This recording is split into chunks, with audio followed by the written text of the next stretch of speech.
कृपा है, ये कृपा है। देखो हम आपको एक डरना नहीं कि ऐसा करने से ऐसा ही होगा।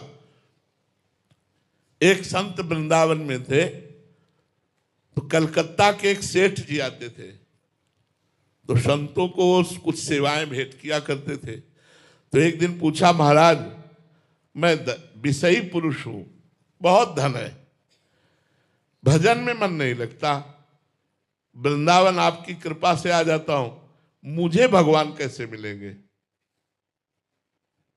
तो उन्होंने कहा कि यदि तुम वृंदावन के संतों का भंडारा करवाओ और हर महीने करवाओ तो निश्चित भगवान की कृपा हो जाएगी, क्योंकि संतों के मुख से स्वयं श्री भगवान पाते हैं।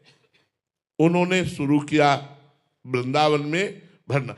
अब इतना आनंद आया उनको, क्योंकि पाप नष्ट होने लगे, इतना आनंद आया कि एक महीने में वृंदावन में भंडारा करते हो और अपने कलकत्ता के लिए भी वो बस लाते, और जो संत चलना चाहे उनकी खान पान व्यवस्था करके अपने घर में भी ले जाते, सेवा करते, भेंट देते। मतलब संत सेवा का उनको एक नशा हो गया।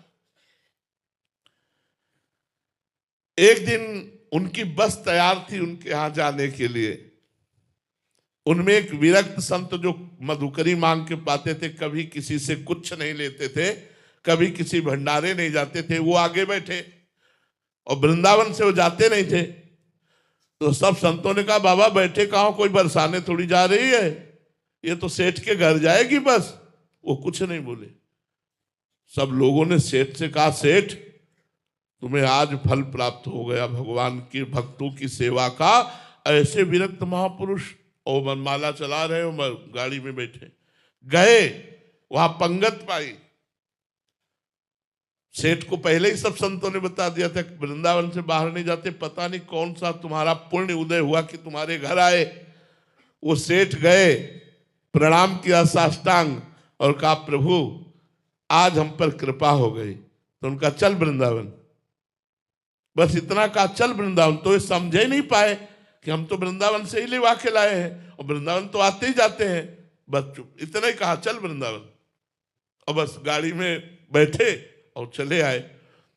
2-4 दिन हुए कि एक लड़का था, पूरे साम्राज्य का मालिक, एक्सीडेंट में मारा गया। जो ही लड़का मारा गया, घोर दुख कि अब ये सब वैभव किसके लिए। तब उन्होंने मन में विचार किया कि भगवान, हम तो सुना था कि आप संतों की सेवा से प्रसन्न होकर के सारे दुख मिटा करके हमें भगवत प्राप्ति कराओगे, और संतों की सेवा सुना था इतने विरक्त संत आ रहे हैं, ये सुख दिया आपने। उन्होंने सब संपत्ति को जो चैरिटेबल हैं उनमें बांट दिया, और अब कहा कि अब जीवन किस काम का। पति और पत्नी वृंदावन आ गए और बास करके नाम जप करने लगे। फिर एक दिन संत मिले, बोले आ गया वृंदावन? बोले महाराज पूरी तरह से आ गया, अब कहीं नहीं जाना। और वृंदावन में शरीर दोनों का पूरा हुआ। ये है लीला। भगवान जब कृपा करते हैं तो ऐसी कृपा करते हैं कि अपने आप भगवान के पास आप पहुंच जाओगे। ये भगवान की कृपा नहीं, जिंदगी में वो माया नहीं छोड़ पाते, जिंदगी में मोह नहीं छोड़ पाते। संतों की सेवा का फल हुआ कि एक्सीडेंट रूपी लीला से उनका पुत्र भगवत धाम गया, और प्रगट में दोनों पति पत्नी वृंदावन वास करके भजन करके भगवत धाम को प्राप्त हुए। इसलिए युधिष्ठिर से